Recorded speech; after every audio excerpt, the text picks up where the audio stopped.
इस वीडियो में मैं डिस्कस करने जा रही हूँ ऐसी 4 मिस्टेक्स जो मैंने अपने ब्रेसेस ट्रीटमेंट के टाइम पे फेस की। तो अगर आप भी ब्रेसेस लगवाने जा रहे हैं या फिर आपका ब्रेसेस ट्रीटमेंट चल रहा है, तो कहीं आप भी तो ये गलतियाँ नहीं कर रहे हैं। तो आप मेरे ब्रेसेस ट्रीटमेंट और मेरी मिस्टेक से ये सीख सकते हैं कि आपको कौन-सी मिस्टेक्स जो हैं वो अवॉइड करनी है। तो मेरी पहली मिस्टेक ये है कि मुझे लगता था कि मेरे बिना दाँत निकलवाए ही मेरे दाँत परफेक्टली अलाइन हो जाएँगे। ऐसा मुझे इसलिए लगता था क्योंकि सब लोग बोलते थे कि तुम्हारे दाँत तो बहुत कम ऊँचे हैं और तुम्हें ब्रेसेस की ज़रूरत नहीं है। तो मुझे लगता था कि 2 दाँत निकलवाने पर ना बहुत ज़्यादा गैप हो जाएगा और अगर वो पीछे को सारे दाँत खींचेंगे, तो बहुत ज़्यादा गैप हो जाएगा, फिर बहुत अंदर चले जाएँगे। तो मुझे लगा कि मुझे बहुत माइनर सा ही डिफ़रेंस चाहिए, मुझे बहुत थोड़े से दाँत ठीक कराने हैं। तो मुझे दाँत निकलवाने की बिल्कुल भी ज़रूरत नहीं है। तो मैं आपको यहाँ पे क्लियरली बता दूँ कि आपके सिर्फ़ एक ही कंडीशन में दाँत नहीं निकलते हैं और वो है कि अगर आपके दाँतों में बहुत ज़्यादा गैप हो।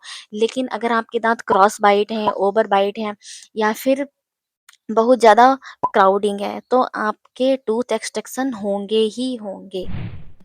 एंड मेरी सेकंड मिस्टेक ये है कि मैंने लोअर टीथ में ना ब्रेसेस लगवाए ही नहीं थे। मुझे लगता था कि मुझे ज़रूरत ही नहीं, जबकि मेरे नीचे वाले दाँतों में थोड़ी क्राउडिंग थी। मुझे लगता था कि नीचे वाले दाँतों में क्या ही फ़र्क पड़ता है, वो तो ऐसे भी ठीक लग सकते हैं।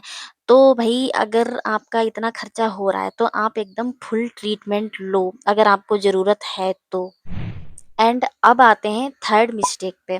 मैंने ना अपने डेंटिस्ट का पुराना रिकॉर्ड नहीं देखा था। मैंने नहीं देखा था कि उन्होंने कितने लोगों का ट्रीटमेंट किया है और कितने लोग यहाँ से एकदम ठीक हो चुके हैं। तो मैंने उनके पुराने पेशेंट से उनका कोई एक्सपीरियंस भी नहीं जाना, तो ऐसी मिस्टेक आपको नहीं करनी है।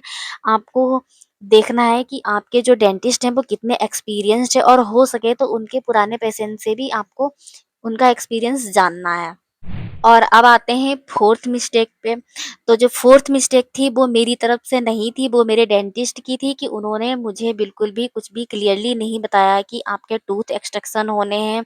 तो फिर एक दिन अचानक उन्होंने कह दिया आपके एक्सट्रैक्शन होने हैं और आपको स्कैन कराना है। तो मुझे ना दिसंबर की बिल्कुल कड़कड़ाती सर्दी में स्कैन कराने जाना पड़ा, वो भी 20-30 किलोमीटर दूर।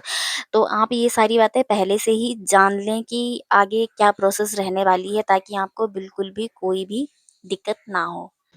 तो मेरे एक्सपीरियंस और मेरी मिस्टेक से आप सीख सकते हैं कि आपको अपनी ब्रेसेस जर्नी और ब्रेसेस ट्रीटमेंट कैसे मैनेज करना है।